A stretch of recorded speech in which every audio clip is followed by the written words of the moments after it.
Dear students, अब हम लोग पढ़ेंगे चैप्टर 9.1। चैप्टर आपका हो गया 9.1। क्वेश्चन नंबर हो गई 2। क्लास 10th की है। कहता है कि आंधी आने से एक पेड़ टूट जाता है और सबसे प्रथम एक पेड़ था और आंधी आने के बाद यह क्या हो गया, टूट गया।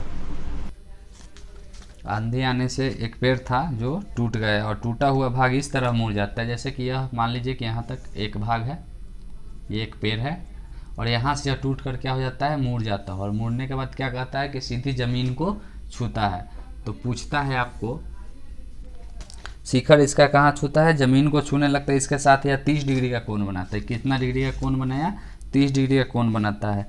पेड़ के पाद बिंदु से, पेड़ का पाद बिंदु से पेड़ के शिखर जहाँ ज़मीन को छूता है वहाँ तक की दूरी कितना दिया है, 8 मीटर दिया है। अब आपको क्या करना है, पेड़ की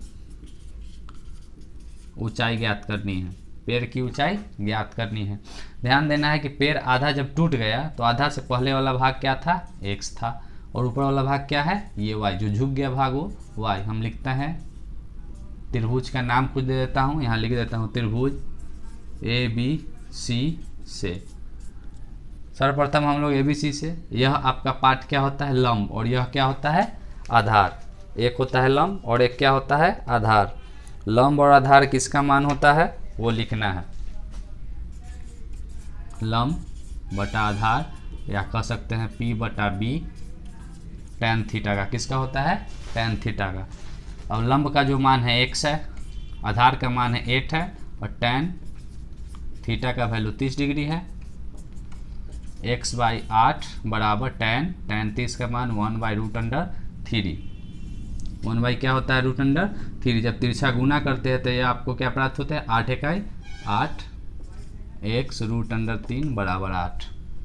x बराबर यह क्या आ जाता है, 8/√3। इसको इतना ही थोड़ा देर के लिए छोड़ दिया जाता है। फिर हमको मान किसका ज्ञात करना है, इस y का। y का मान ज्ञात करने के लिए आपको क्या चाहिए, यह है क्या आपका कर्ण, और नीचे क्या है, आधार। कर्ण बटा आधार भी लिख सकते हैं और आधार बटा कर्ण भी लिख सकते हैं। पार्ट नंबर 2 से आधार बटा कर्ण बराबर B/H बराबर आधार बटा कर्ण किसका है, cos थीटा का। ध्यान से, आधार बटा कर्ण किसका है, cos थीटा का होता है।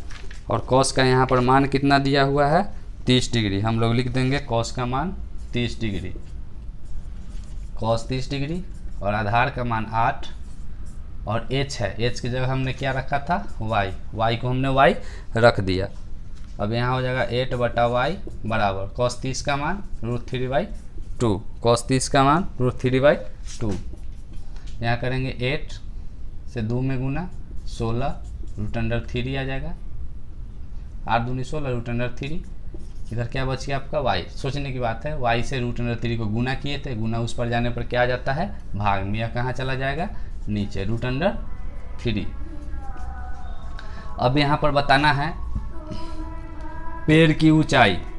पेड़ की ऊंचाई बराबर क्या हो जाता है, x + y। कारण पेड़ की टोटल ऊंचाई क्या थी, x + y थी, x + y, यानी x का वैल्यू आपका आया है 8/√3 प्लस y का जो मान आया है 16/√3।